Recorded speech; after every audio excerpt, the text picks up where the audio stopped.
No? Yes. Okay. No, just okay, great.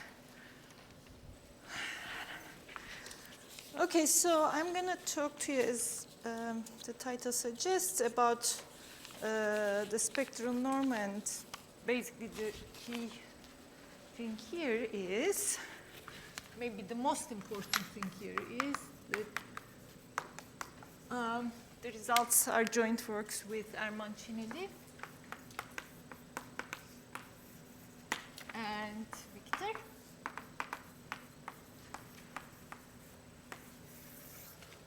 Okay. So the main topic of the talk is to say some things about the behavior of the gamma norm or the spectral norm. I'll remind us what this is for iterates of a Hamiltonian diffeomorphism phi to the k. Okay. So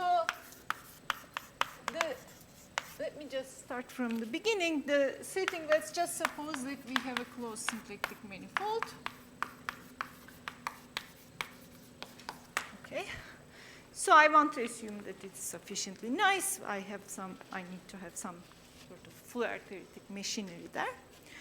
And here I'm going to be working with Hamiltonian diffeomorphisms.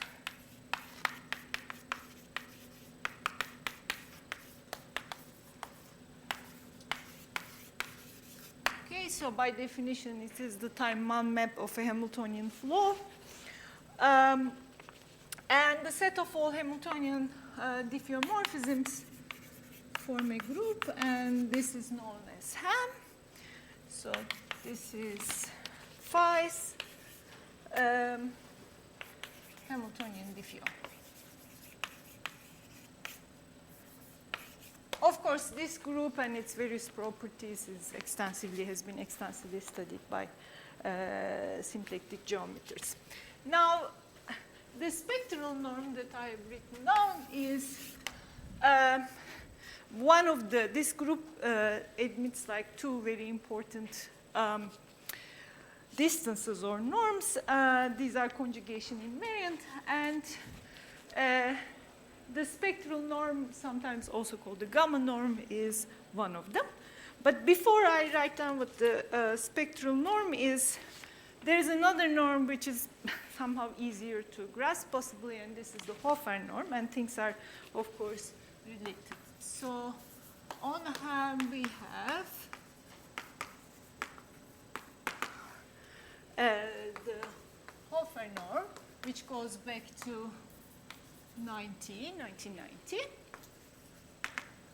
So to define the Hofer norm, let's write it this way.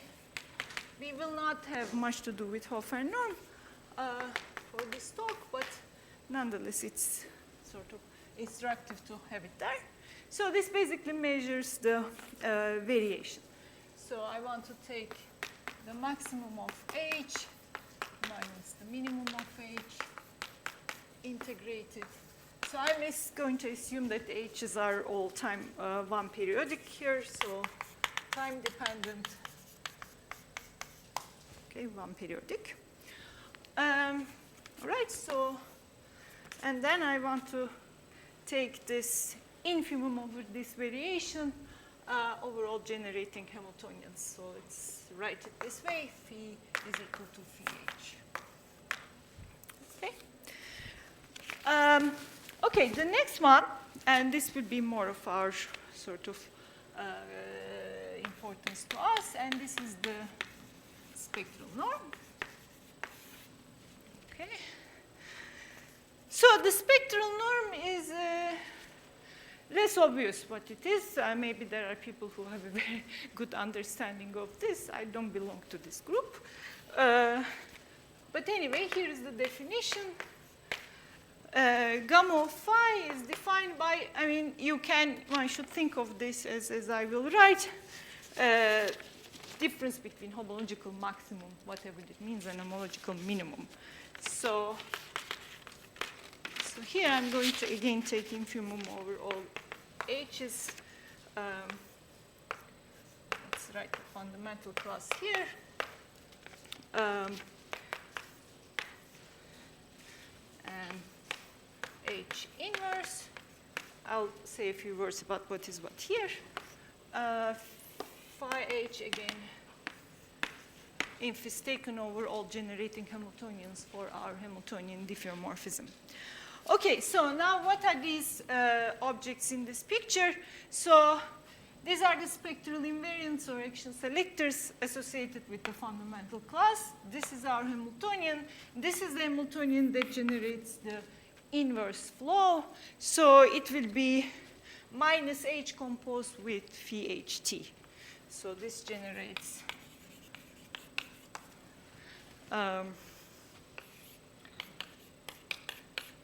T inverse. We can write it this way. Okay, so this goes back to Viterbo for R2N, and then Schwarz, and then all developed in its more generality. Okay? So, for example, if you have a small function, let's say C2 small, and autonomous,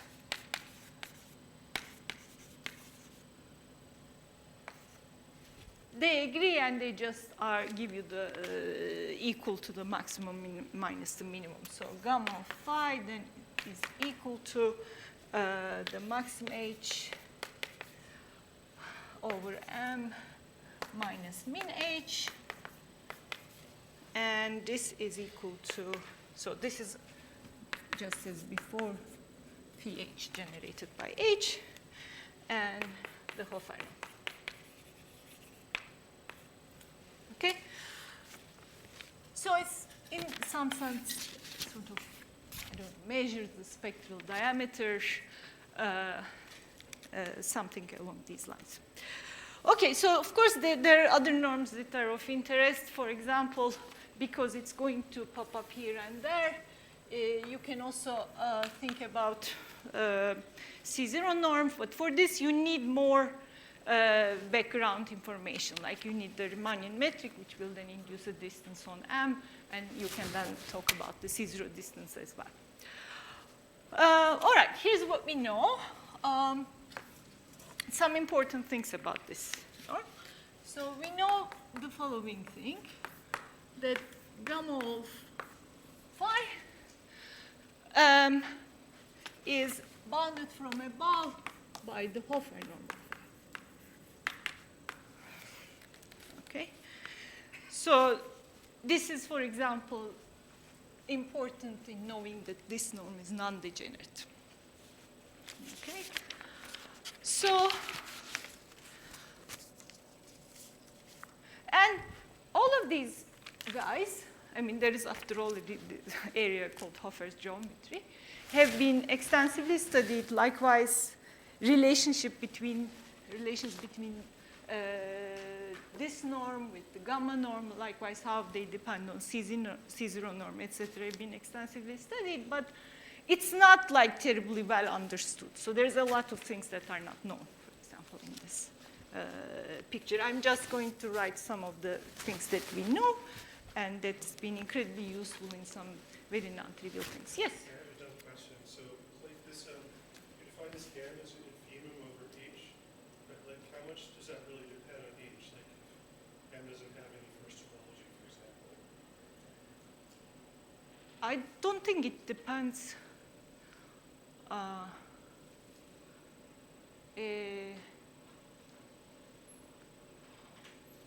don't think it depends. How much it depends on H?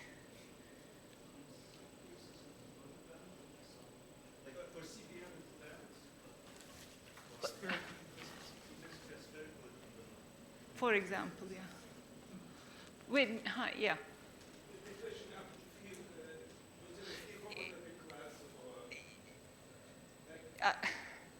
Is it about the universal covering of the ham or the universal covering of the ham? It's independent, and otherwise Yeah. Yeah.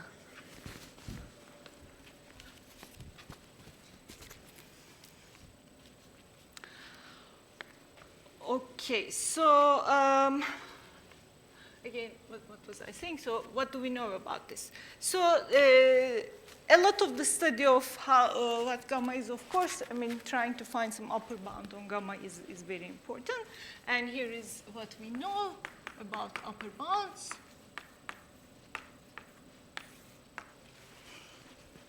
Okay, so this is bounded, a priori bounded from above.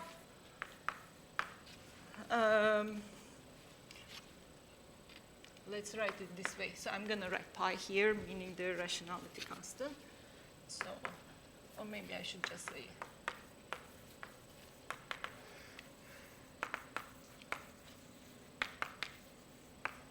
Okay. For CPN. And this result goes back to 2003. Okay, result by Antov and Poltorovic. And then this is also known in a variety of other situations that I am not going to write. So the same holds.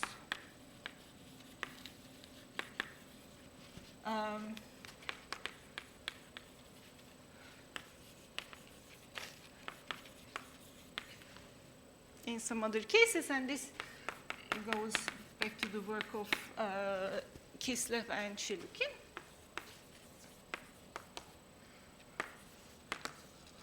Okay, so this is much more recent, probably around 2022 publishing date, but anyway. And all right, but in general, I mean, the key thing here is that this thing is a priori bounded, so for any Hamiltonian diffeomorphism. So it is independent of phi. In general, it will depend on phi. So like if you take a surface of phi genus, it's not a priori bounded, for example. So you can write down examples where this thing will go to infinity, etc. And you will have maps where it will be bounded if you have a displaceable, if phi has a displaceable support, etc., etc. All right. So this is that. And then another important thing about these guys, this guy is how it's related to barcodes.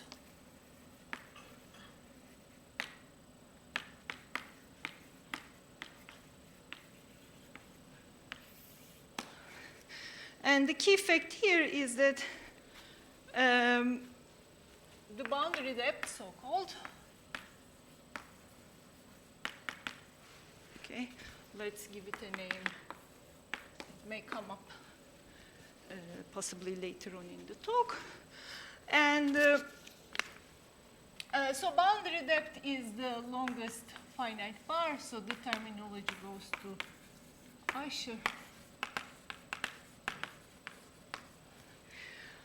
Okay, in the barcode of our map phi, and the result is that the boundary depth is bounded from above by the gamma norm, and this is important again. This is a result of Kislev and Shilukin, the same from the same. Okay, so we know these things. We also know that the barcodes themselves are continuous in gamma norm, etc. So these are incredibly important things to know.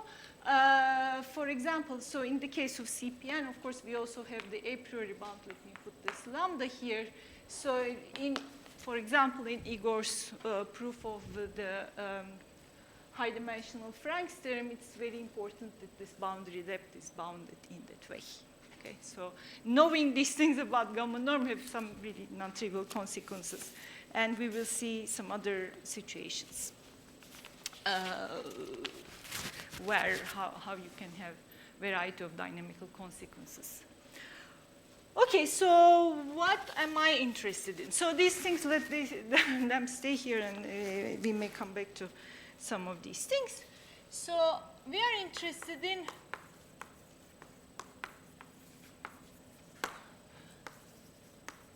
lower bounds. Okay, so these lower bounds on gamma phi of k, and means we will see this too has consequences. Okay, so you can ask, let's take Hamiltonian diffeomorphism, let's look at iterations, let's look at how gamma changes. So as k varies, so very little is known, normally at least till recently. Is it bounded away from zero? Can it get arbitrarily close to zero? That kind of question. Again, the answer will depend on the map. And Victor already said a little bit about how hyperbolicity enters the picture in a variety of ways. You will see from the results that the two enters the picture where you want to say something about lower bounds of gamma norm. But this, again, question also is related to, as I already said, this Frank's theorem type things, Conley conjecture, Lagrangian Poincare conjecture, etc. So variety of things here. So let's give a notation for this. So let's set gamma bar of phi to be the lim inf as k goes to infinity of gamma of phi to the k. Okay? So this is zero if I can find a sequence, an infinite sequence, such that phi to the ki goes to identity, approaches identity. Okay? Very good. Now, I want to, I don't know, for example, if you happen to know that some iteration of phi happens to be identity, obviously this is going to be zero.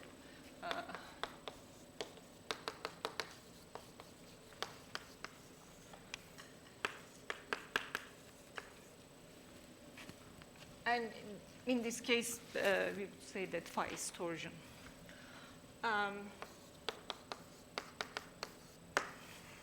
Okay.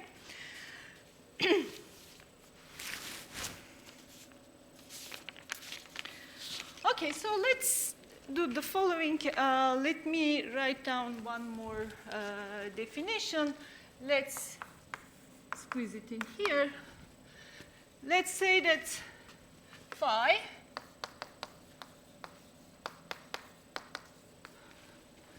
is a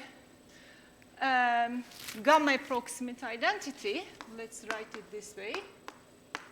If this quantity is zero. Sometimes you will see this as named as gamma rigid. Okay? So we prefer to call it approximate identity rather than rigid because, again, the property is usually there is nothing rigid about having this property. So let's call it gamma approximate identity. And so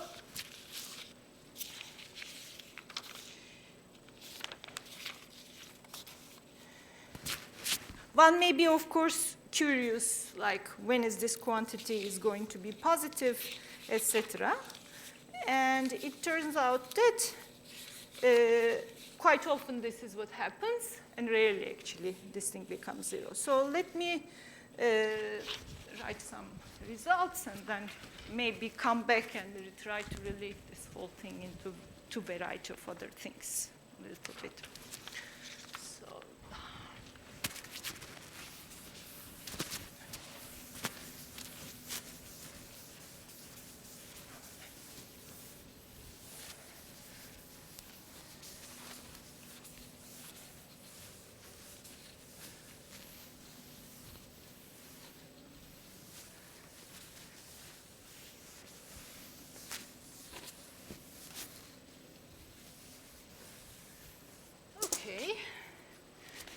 So some results.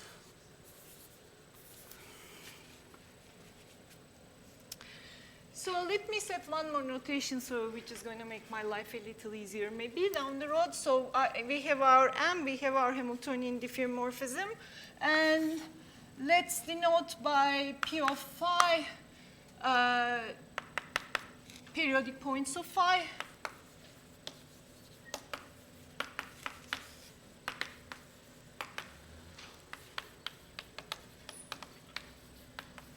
And if I put hyperbolic here, this would be the hyperbolic periodic points.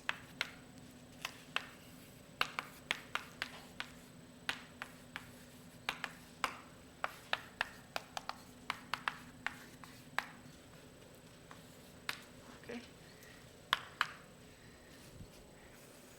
Okay, so here is maybe the first theorem.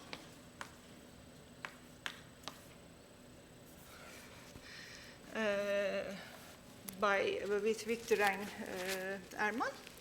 And this theorem says that if the number of hyperbolic periodic points of phi is greater than the dimension of homology,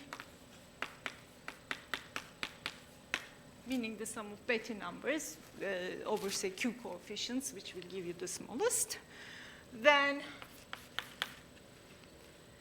gamma bar of phi is positive, meaning that the gamma is bounded away from 0. Gamma of phi to the k is bounded away from 0. Okay, so this is theorem 1. Okay. And then you can relax this condition a little bit if you know a bit more about, like, this is 2n dimensional, for instance. I don't know, you can, if you know that n is odd, you can just require that this is greater than the odd dimensional homology, or if you know that half dimension is even, the other way around, some, I mean, obvious things there that you can certainly lower this thing. So there's nothing interesting going on in that direction.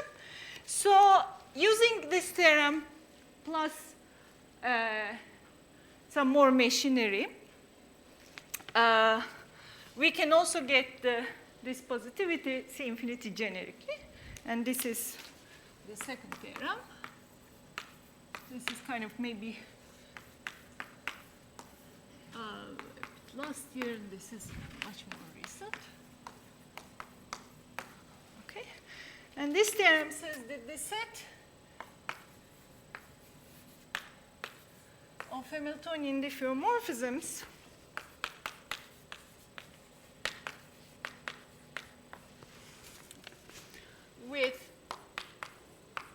for which gamma phi to the k is bounded away from 0 contains a C infinity open and dense set.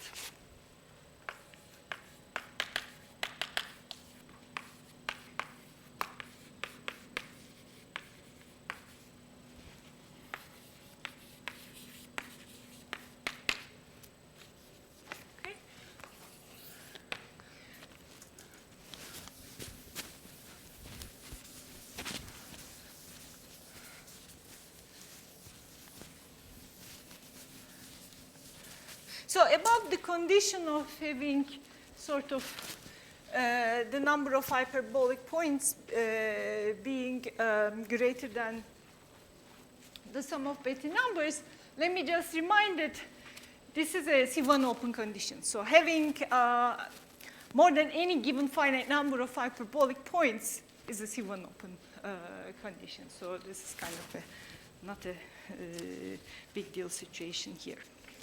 In fact, as you see, these two theorems with this understanding and this theorem tells us that most often you're going to have that gamma bar is positive. And in fact, we conjecture that, let me attribute it to us, that whenever M is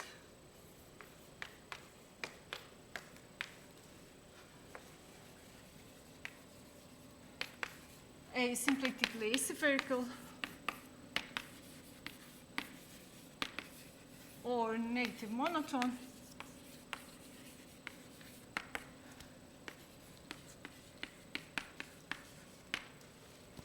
we conjecture that gamma bar will be positive. Okay? So it was a question of Batoreo asking whether like a symplectically aspherical manifold admits a phi with gamma bar positive. And now we know enough to conjecture something like that. So we didn't know whether, what is what, but based on the whole thing, we can conjecture that. But of course, it's not just this thing. I am going to also tell us more about the relations of this property of Hamiltonian diffeomorphism being a gamma approximate identity and the relation between having infinitely many periodic points.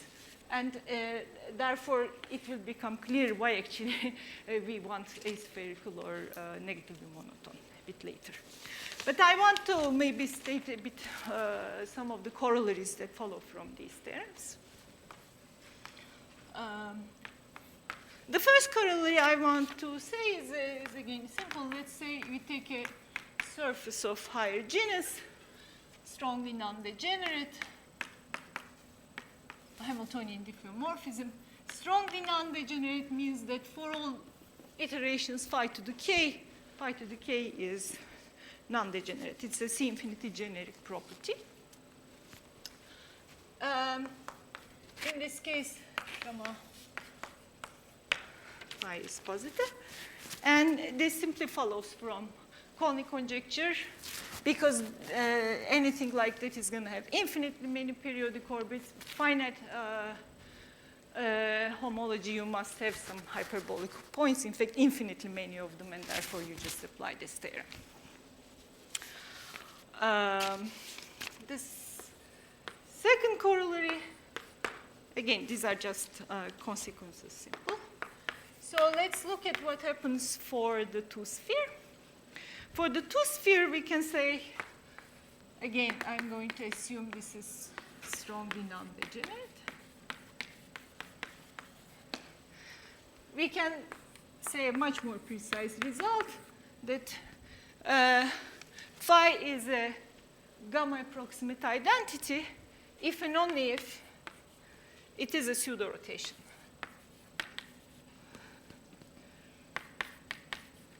The way Victor defined in the morning, and then it came up in some other talks as well. So to get this corollary, maybe just a few words. In one direction, that whenever you have a pseudo-rotation, that you have a gamma approximate identity is an older result of Victor and myself, goes back to 2018.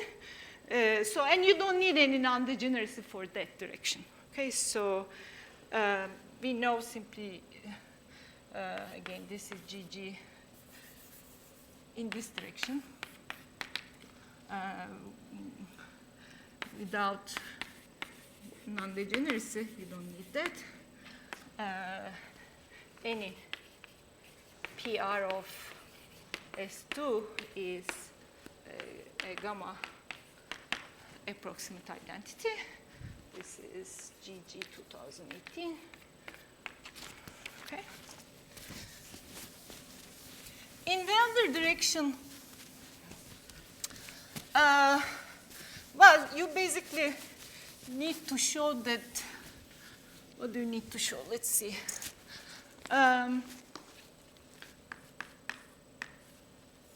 Okay. Well, I need to show that if I don't have a pseudo-rotation, then gamma bar is positive. Well, if you don't have a pseudo-rotation, then Frank's theorem will tell you that you have, again, infinitely many periodic orbits. And when you have infinitely many periodic orbits, with the non-degeneracy requirement, you must have infinitely many hyperbolic orbits, in fact, to have cancellations again because of finite dimensional homology. So, okay, so Frank's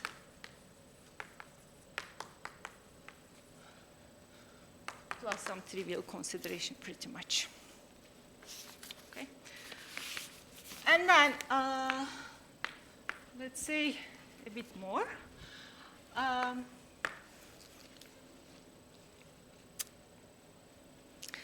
Okay, so let's say I have a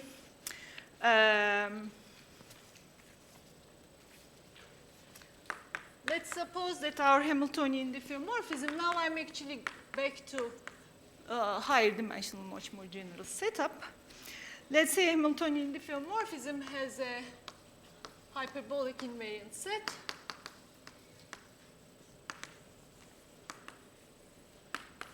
K with a property that the entropy, topological entropy,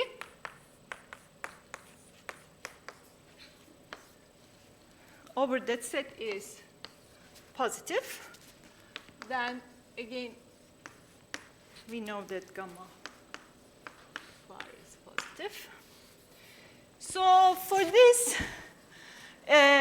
whenever you have such a set, then some results of, recent results of Avila, Courvoisier, and Wilkinson tell us that you actually have a locally maximal hyperbolic invariant set with almost the same as entropy as this one. That one is going to have infinitely many hyperbolic periodic orbits, and then you can again apply the theorem in this case.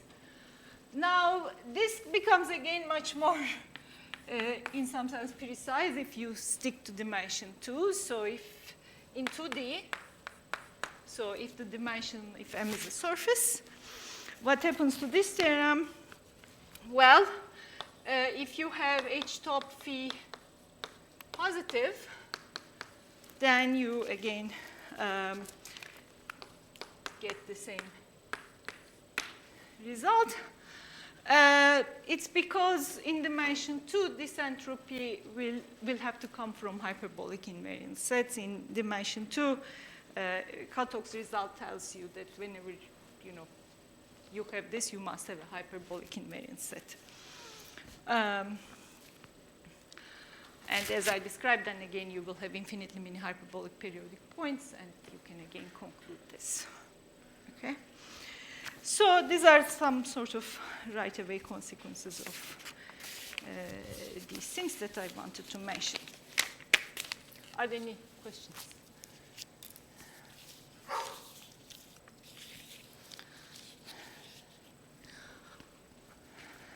Okay, so I hope to have some time to come back and say, of course, a few words about how the proofs work. But maybe I want to sort of go back a little bit and motivate actually why we should care about knowing the behavior of gamma for iterates of a Hamiltonian diffeomorphism. All right.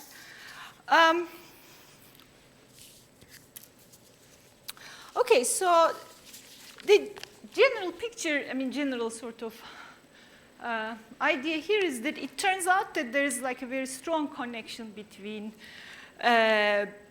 approximate identities, gamma approximate identities, and manifolds that admit gamma approximate identities and manifolds for which Conley conjecture fails, sort of.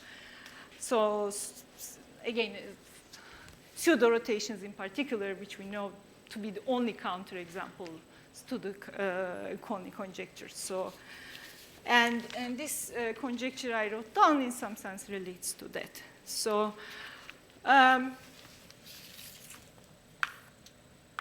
this connection is there, yet there is no like really established fact that says how the two things are related beyond what I have written down as a conjecture here. So maybe, let's say,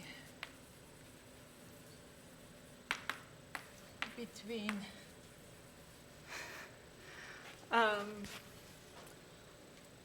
let's write it this way. Counterexamples to the Conley conjecture.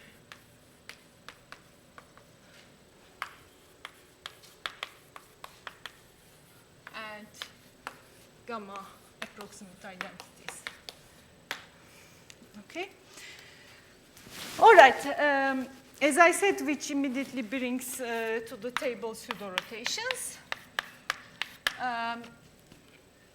which we have some kind of the definition I want to adapt here. I don't want to go into that much detail because we've heard about pseudo-rotations quite a bit in Victor's talk and a bit more in other talks. So for CPN, for instance, we know that phi is a pseudo-rotation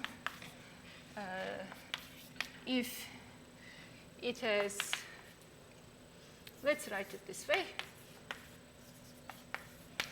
is exactly m plus 1. Now, more generally, any manifold that admits a Hamiltonian circle or torus section with isolated fixed points admits a pseudo-rotation. And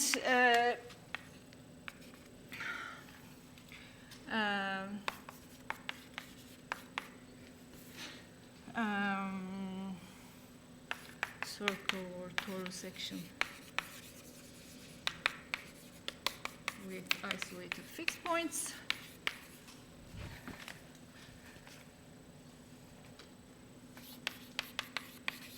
Such as like Grossmanians, for example, flag manifolds, admit PRs. These pseudo-rotations have trivial dynamics, but we have also heard that there are pseudo-rotations which have non-trivial dynamics, like the pseudo-rotations coming from Anosov-Kato construction with 3 ergodic measures, dynamically interesting pseudo-rotations, interesting, complicated.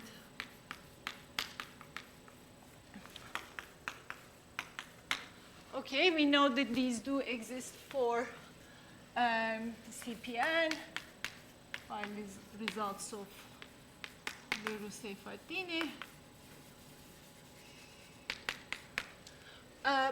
More manifolds, as we said, so in the morning as we talked about it, not just CPN, plus, again, manifolds with torus sections, plus more amps. Let's write it this way.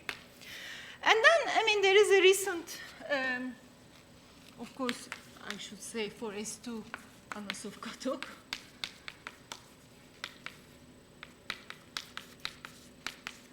Okay.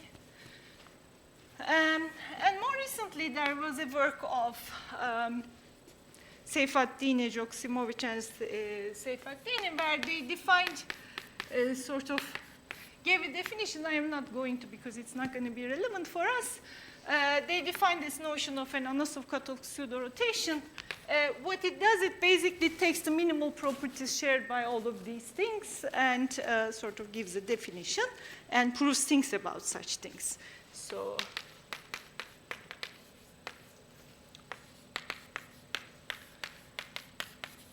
this is from 2022. And once this definition is given, any pseudo-rotation you know falls in this category. It really encompasses all of these guys. And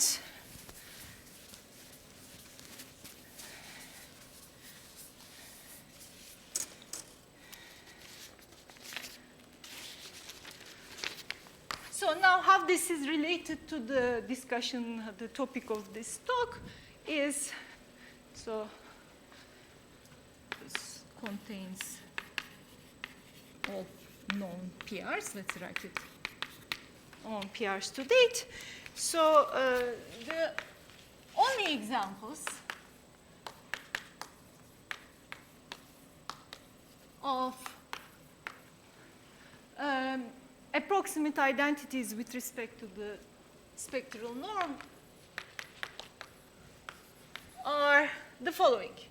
One of them is this all PRs of CPN, and the next one is the Anosov-Kato pseudo-rotations. Okay.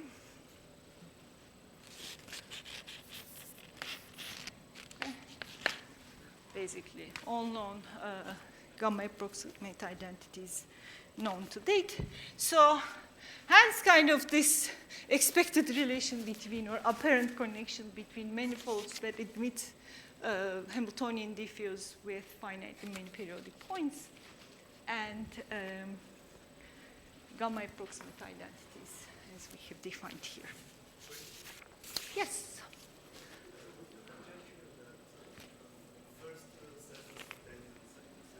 This set is contained in this set?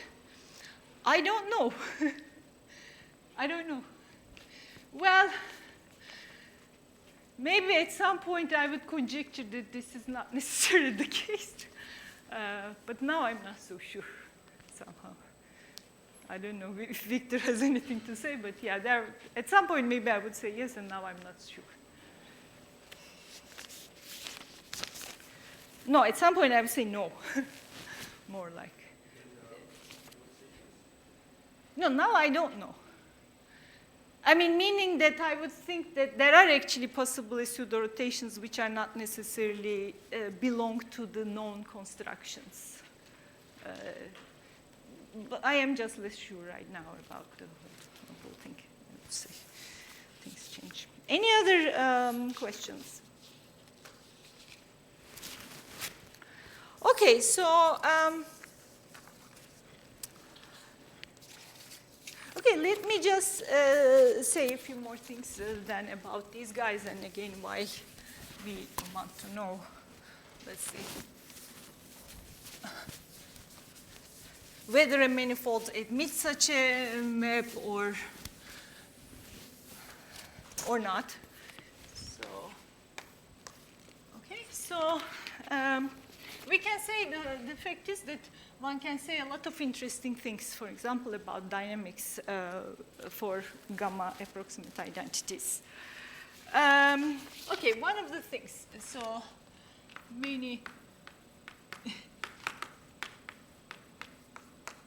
interesting dynamics consequences of being a gamma I. Okay. Maybe one of the results that I like most about this conjecture, Lagrangian Poincare conjecture. So here is this Lagrangian Poincare conjecture. Yes? These examples are not of Katak. Yeah. So the rotations have finitely linear dimensions. Yes. You mean these guys? No, I mean the other one. This one. The ones that from AKPR. AKPR? Yes, but these guys have finitely linear. This I don't know, to be honest. This I know. This I don't know, simply. Whether they say anything to that account, I don't know. Well, yeah, I just. So it's. Let me just think for a second.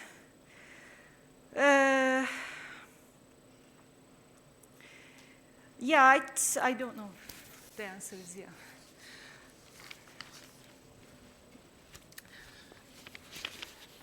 Okay, so this Lagrangian Poincare conjecture, again, this was conjectured by Victor and Viterbo independently. Viterbo back in 2010. So the basic sort of setting is this. So you give me a Lagrangian, closed Lagrangian submanifold, and the conjecture is that, so L closed Lagrangian, let's say, the conjecture is that for an infinite sequence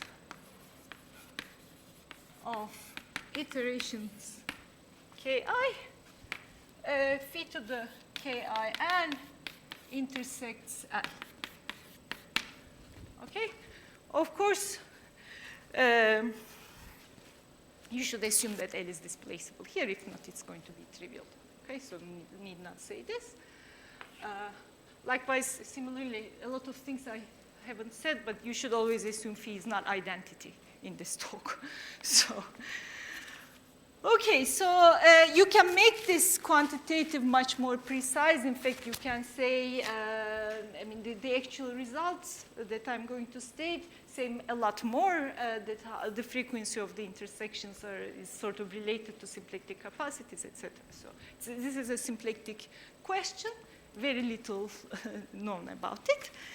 And even for very simple maps, like coming from what we call rotations of CPI, coming from induced by quadratic Hamiltonians, etc., this is a non-trivial question, actually not at all obvious. So here's what we know. The Lagrangian Poincare conjecture, LPR, Poincare recurrence, let's call it. Conjecture, let me emphasize this, holds for all pseudorotations of CPN. This is again goes back to this work of Victor and myself back in 2018. And it holds for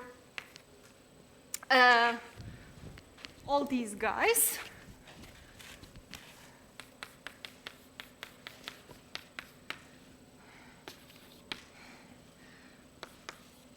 So they define these things for toric manifolds. Again, this is JS. And then another different direction here, it holds in dimension 4 for any phi.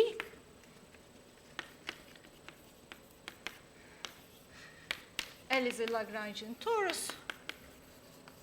And this is a result of Volterovich and Henrique.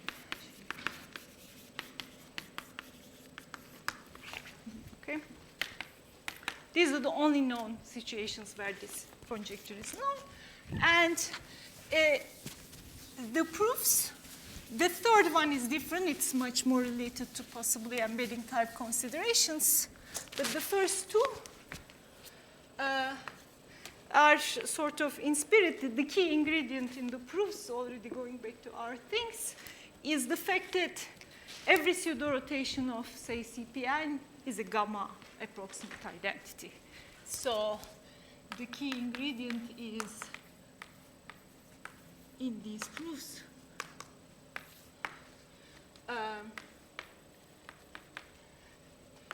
Let's say in the CPN case, let me write it. CPN is a gamma AI. Okay, so you can really get some non-trivial results out of this. You can say more. For instance, you can get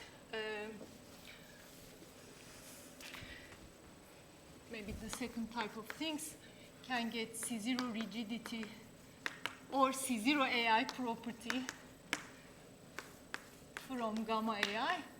Now, I define an approximate identity for the gamma norm, but again, you can put C0 norm on phi and consider whether or not something is a C0 approximate identity. Again, there's just much more general context about these things. And now, for example, maybe it's a good time to say, one may wonder, like, why would I care about knowing such a thing? Well, dynamics people care a lot. So if you know something is a C0 AI, you know that topological entropy is 0, you know that the map is not topologically mixing. In fact, I should probably, it may be also a good time to bring Barney's name here. He studied this pseudo-rotations of the disk or S2 using symplectic tools. Back, he started sort of this whole thing.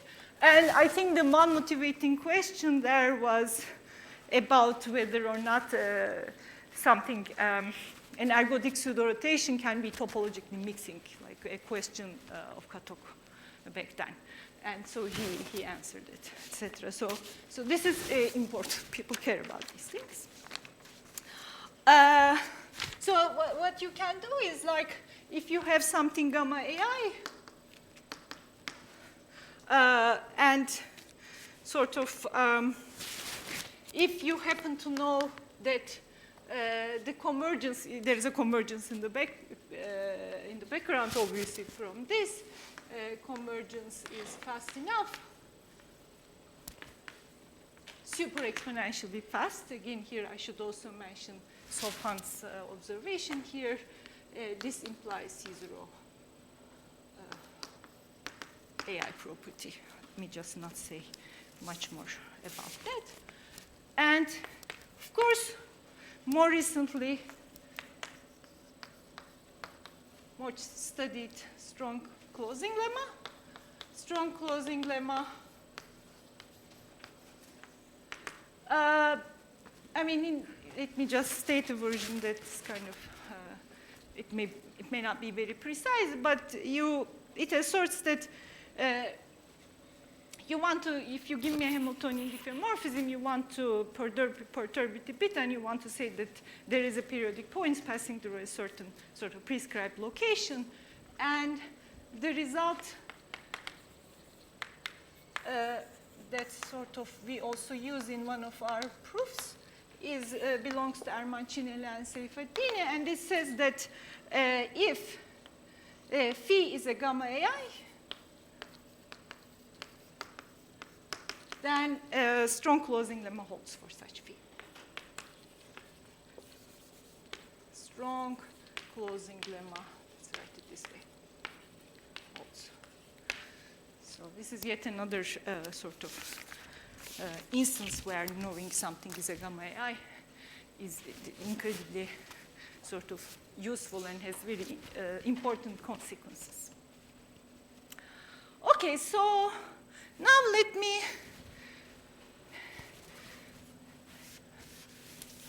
say a few words about the proofs.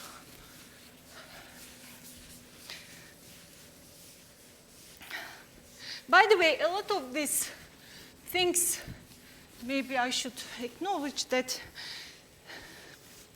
came more or less a byproduct of our work on entropy, the barcode entropy, etc. So perhaps they are not, I don't know, the strongest results one could obtain along these lines, but they still kind of have important and interesting consequences. So as I wrote down. Okay, so let's see. I wrote two theorems. So the first theorem was, if you remember, it said that if I have number of hyperbolic points is sufficiently large, then gamma is bounded away from 0, just to remind us. So let me say a few words about the proof. There are two sort of key ingredients in this proof.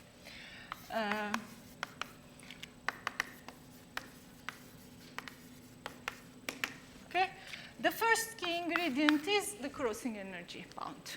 Okay, so this is, again, Victor mentioned it.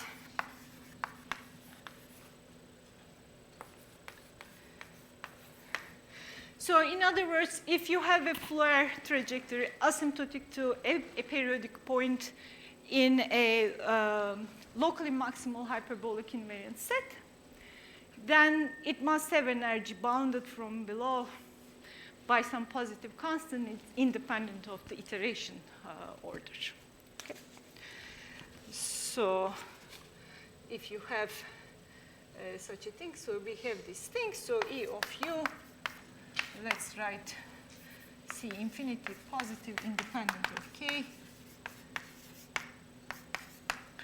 So this, let's say, asymptotic to some x to the K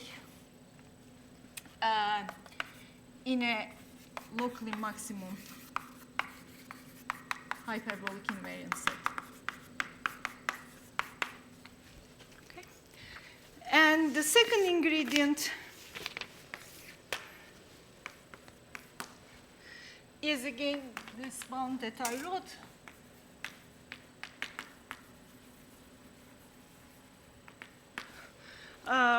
That the barcode, the boundary depth of any Hamiltonian diffeomorphism, psi, is bounded from above by the gamma norm. Okay? So what happens here is this. If you have sufficiently many hyperbolic periodic points, you're going to have to necessarily have a finite bar. And then, again, if you have sufficiently many hyperbolic points, with using also the crossing energy here, I should also say definitely code plus CGG. This is in our entropy paper. This is going to tell you that you must actually have a finite bar whose length is bounded from below by, let's say, C epsilon, basically, if you have such epsilon. Okay? So these guys are going to tell you that there is a, and this will be the case for any iteration of your map phi. Okay? So there is a finite bar in the barcode for phi to the L for any L.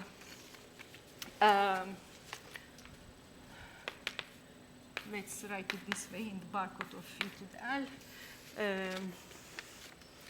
of length greater than, let's say, some epsilon positive, but epsilon should be smaller than C epsilon.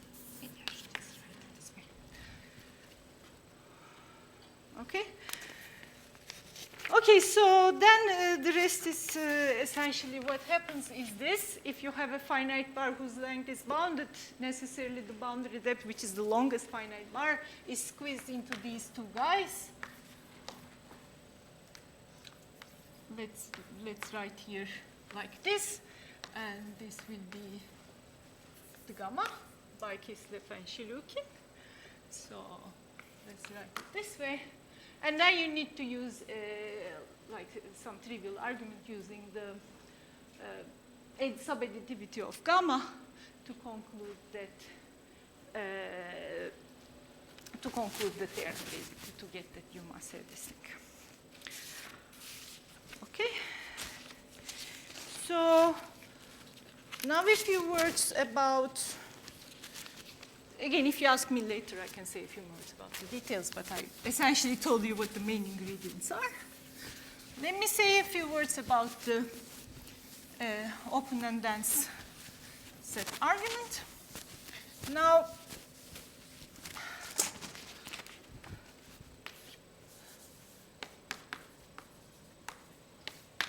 so you may remember the theorem says that this set is such that gamma bar phi positive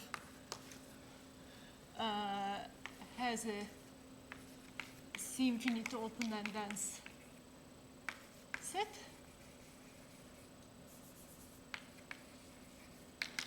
Okay. So the outline of this proof is what you are trying to prove, basically, that if you give me any phi, if you give me sort of, maybe we should start with this. If you give me for any, so what you show is this. C infinity open U in here. Okay. Let's write it this way. I want to show that this guy has, again, a C infinity open subset. Let's call it V. This V is going to depend on U, possibly, if you wish, over which gamma necessarily is positive. I mean, gamma bar. So I'm not claiming that over the entire U, but there will be something, some other open set in it where this is positive, and this is going to be sufficient because at the end of the day, I can just take the union over all of these things to get the dense set that I want. Now, you do this in sort of two separate cases.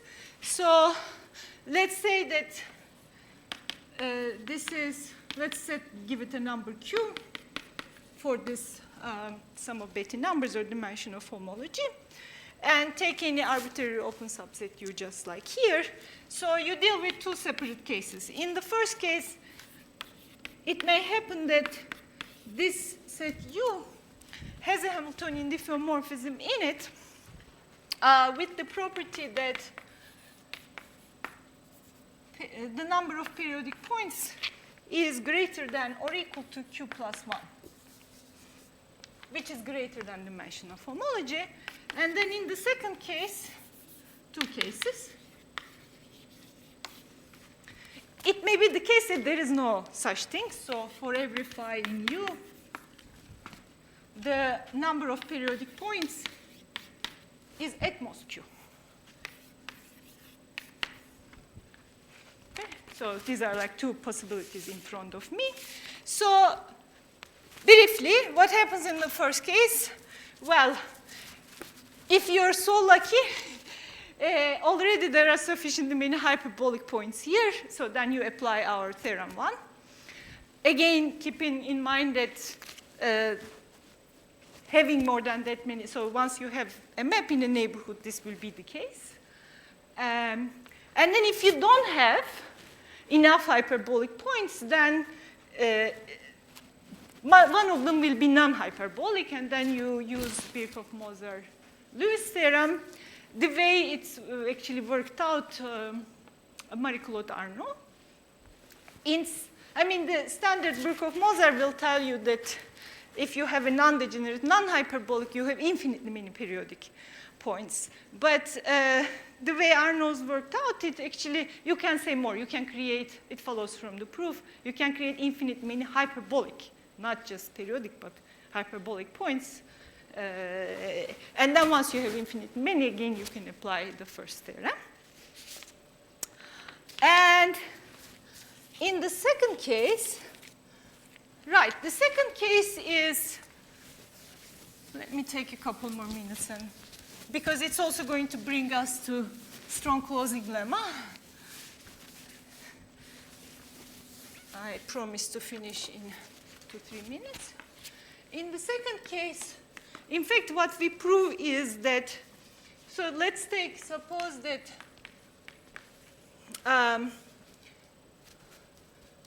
for every phi in U, this is at most Q, then the claim here is, in fact, this is positive on the entire U. Let me write it this way. Not just a subset, but in the entire set. And the proof of this goes along the following lines. It's a contradiction argument. Assume the contrary, assume not. If you assume not, then that means that there is a phi here, which is a gamma approximate identity.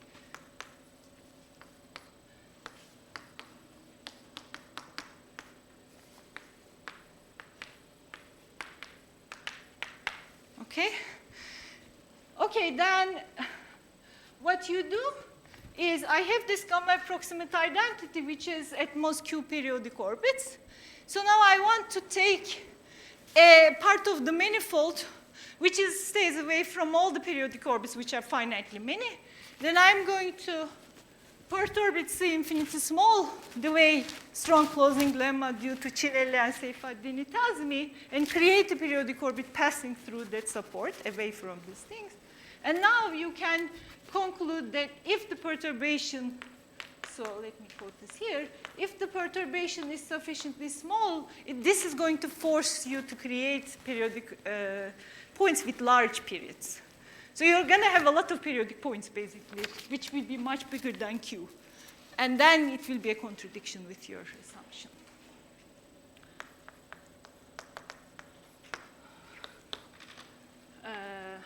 So we'll use the contradiction. Let's put it this way.